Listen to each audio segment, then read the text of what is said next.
Hello everyone. आइए हम लोग प्रॉब्लम नंबर 4 आज करते हैं। ये इलेक्ट्रोस्टैटिक्स से एक क्वेश्चन है। आपके सामने एक सिलेंडर बना हुआ है जिसका लेंथ 2r है और रेडियस r है। उसके ठीक सेंटर में, बॉडी सेंटर पर उसके एक चार्ज q रखा है, पॉइंट चार्ज q रखा है। तो पूछा कि find the electric flux through the curved surface of the cylinder. तो इस क्वेश्चन को ट्राई कीजिए, फिर मैं आपके लिए सोल्यूशन बताता हूँ।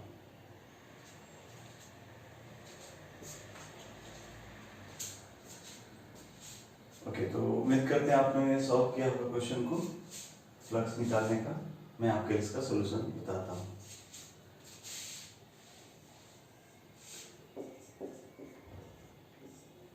एक कॉन्सेप्ट है, हम जानते हैं, इसमें कोई कैलकुलस यूज करने की जरूरत नहीं है। एक कॉन्सेप्ट है सॉलिड एंगल का। सॉलिड एंगल का कॉन्सेप्ट है कि कोई अगर स्फेरिकल ओमेगा डिफाइन होता है ऐसा a/r², जहां पर a एक स्फेरिकल सरफेस होता है।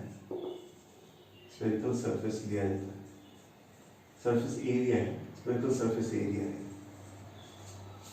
एक्चुअली ये कुछ भी नहीं हो सकता, ये ऐसा एक सरफेस होना चाहिए जो जहां मैंने हम यहाँ पर कोई सा सरफेस ए हो गया, ऐसा हो गया, ये इसका सरफेस एरिया ए और ये दूरी यहाँ से r है। तो सॉलिड एंगल कॉन्सेप्ट है, 3D कॉन्सेप्ट होता है, 3D एंगल कहा जाता है, इस रेडियन में नापा जाता है ये एंगल, 3D एंगल। इसके लिए जरूरी ये है कि इस पॉइंट से इस सरफेस का हर एक पॉइंट बराबर दूरी पे हो और वो r दूरी पे हो, तभी ये डिफाइन कर सकते हैं, तब इसी की एरिया ए लिख सकते हैं। अगर नहीं है तो फिर आपको दूसरे तरीके से वो करना पड़ेगा। तो किसी पॉइंट से एक सरफेस जो बराबर दूरी पे हो वो स्फीयर का ही हो सकता है, इसलिए हमने सिंपल स्फेरिकल सरफेस एरिया लिख दिया है। नहीं तो इसको और सारे मेथड्स होते हैं जो सॉलिड एंगल डायरेक्टली नहीं पूछा जाता, कॉन्सेप्ट पूछा जाता है।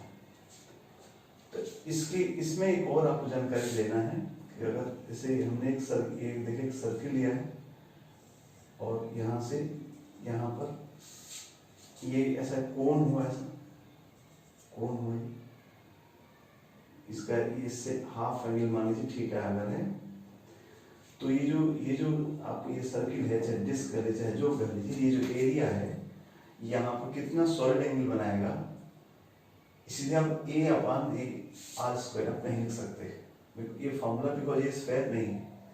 इसके लिए हम एक फॉर्मूला आपको बता देते हैं, वो आप याद कर देंगे। ओमेगा इक्वल होता है 2π1 - cos थीटा। इतना ओमेगा सबटेंड, ये कोण यहाँ पे इतना ओमेगा सबटेंड करता है, ये आप याद कर लीजिए। तो इससे आपको बहुत सारा हेल्प हो जाएगा।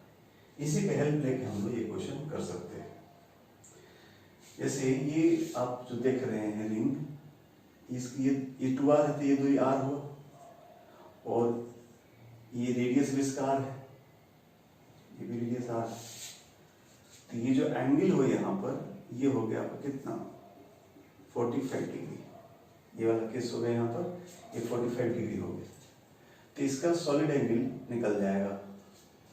तो अब हम ये तो कॉन्सेप्ट हो गया। अब इस क्वेश्चन पे आते हैं। इसका सॉलिड एंगल यहाँ पे ओमेगा निकल जाएगा कितना 2π1 - cos 45, यानी ये हो गया 2π1 - 1/√2। ये सॉलिड एंगल आ गया। सेम इधर भी होगा, सेम इधर भी होगा। तो हम गॉस लॉ से कॉन्सेप्ट लगाते हैं कि अगर कोई पॉइंट चार्ज होता है Q, पॉइंट चार्ज Q होता है, तो अपने चारों तरफ वो फ्लक्स फील्ड बनाता है और टोटल फ्लक्स इसका होता है गॉस लॉ के हिसाब से Q/ε0। और चारों तरफ से पूरा अगर स्फीयर कंप्लीट ले लिया जाए तो ये वैल्यू कितना आ जाएगा, ये आ जाएगा 4πr²/r², यानी कितना 4π आ जाएगा। यानी पूरा कंप्लीट स्फीयर कितना बनाता है, स्टेरेडियन 4π बनाता है। तो आप कह सकते हैं कि 4π स्टेरेडियन में कितना फ्लक्स जाता है Q/ε0। गॉस लॉ के हिसाब से गॉसियन सरफेस लिया जाए तो टोटल चार्ज इनक्लोज्ड/ε0 होता है। तो इस ये और ये यूनिफॉर्म डिस्ट्रीब्यूशन है, तो हम 4 पाई से इतना जाता है तो इसमें से कितना जाएगा निकाल लेंगे हम। सो यहाँ से हम निकालने जा रहे हैं कि अगर 4 पाई में से इतना फ्लक्स जाता है तो इतने सॉलिड एंगल से कितना जाएगा। तो फ्लक्स थ्रो फ्लक्स ये इसको मैं इसमें से जाने वाले फ्लक्स को φ1 कह लेता हूँ।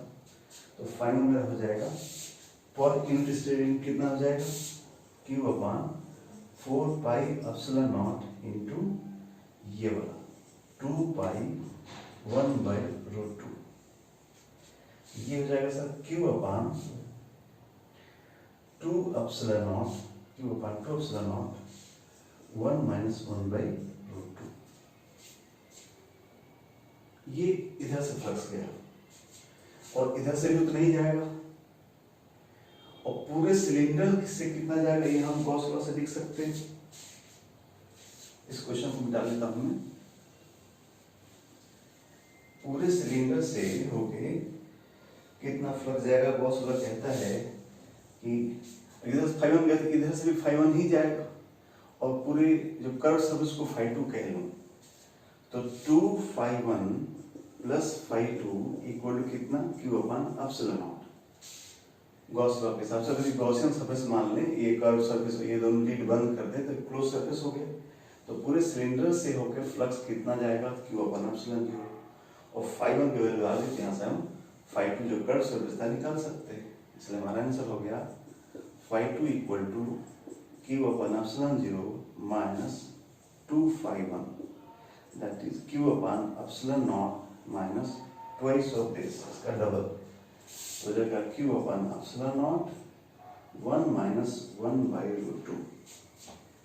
इसलिए वैल्यू हो जाएगी ये Q अपॉन एप्सिलॉन यहाँ से कट जाएगा, माइनस प्लस हो जाएगा, तो ये होगा Q अपॉन √2 एप्सिलॉन। ये अपना इस क्वेश्चन का आंसर हो गया। इस क्वेश्चन मैंने आपको सॉलिड एंगल से फ्लक्स निकालने का तरीका समझाया। ये भी आपके लिए जो भी कॉन्सेप्ट है आपको जानना चाहिए। आज ये क्वेश्चन है, नेक्स्ट क्वेश्चन अगले क्लास में और करेंगे। आज के लिए थैंक यू।